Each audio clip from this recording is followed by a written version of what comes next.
Le chef de la secte n'était pas prêt à s'arrêter là. Un jour, une nouvelle révélation éclata. André Onana, le célèbre gardien de Manchester United, n'était en fait qu'un buveur d'odontol, et sa passion pour le football n'était qu'un hobby à temps partiel.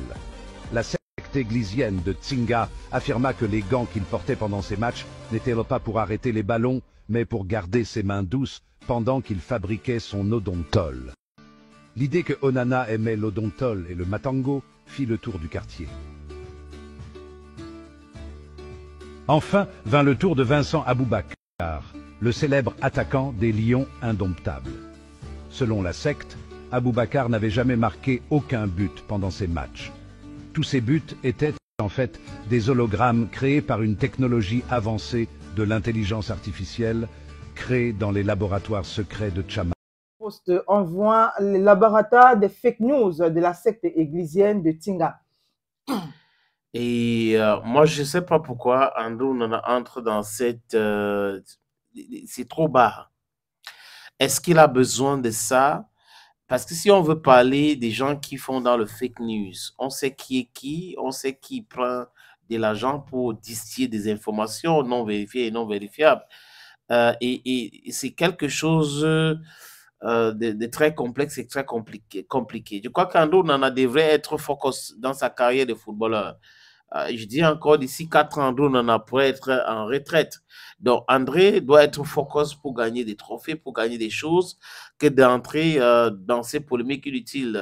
J'ai vu cette vidéo faite à base de l'intelligence artificielle, parce qu'il ne faut pas penser que c'est l'intelligence artificielle, texte to vidéo.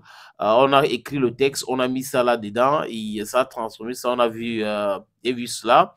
Et on traite des gars, des chingas, vraiment, c'est désagréable. Et vous ne pouvez pas vous amuser comme ça avec votre mentor. C'est quelqu'un qui vous a tenu la main en parlant des fakes, en parlant des choses que vous n'êtes pas très étranger aussi à cela. C'est-à-dire, quand on voit comment certaines personnes écrivent, certaines personnes parlent, on sait d'où leur force vient, on sait qui les motive.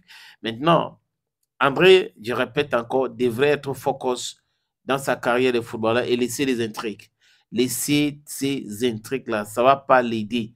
Parce que là, si Gwebidou Kaka, Naïgodou Café, c'est ce qu'il est en train de faire aujourd'hui. Et s'il y a des gens qui applaudissent, qui encouragent, ils doivent savoir que ça peut se retourner contre lui demain. Et il sera la seule personne à blâmer. On va dire des choses, on dit des choses sur beaucoup de footballeurs, sur Aboubakar Vincent par exemple.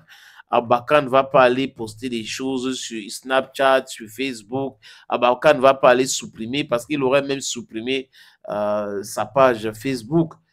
Mais bon, chacun, c'est le coup de chacun qui porte sa tête. C'est pourquoi il fait, c'est sur quoi il compte, André Onana. Mais si j'avais un conseil à lui donner, je vais lui demander d'être focus dans sa carrière de footballeur et laisser les intrigues inutiles. Ces intrigues-là ne vont jamais l'aider. Ça fait, je crois, il y a des gens qui en profitent, hein, qui adorent cela. Ils vont écrire des choses, ils vont faire des commentaires, ils vont amplifier, ils vont. On n'a pas besoin de ça, André. Tu n'as vraiment pas besoin de ça. Passe rapidement à autre chose.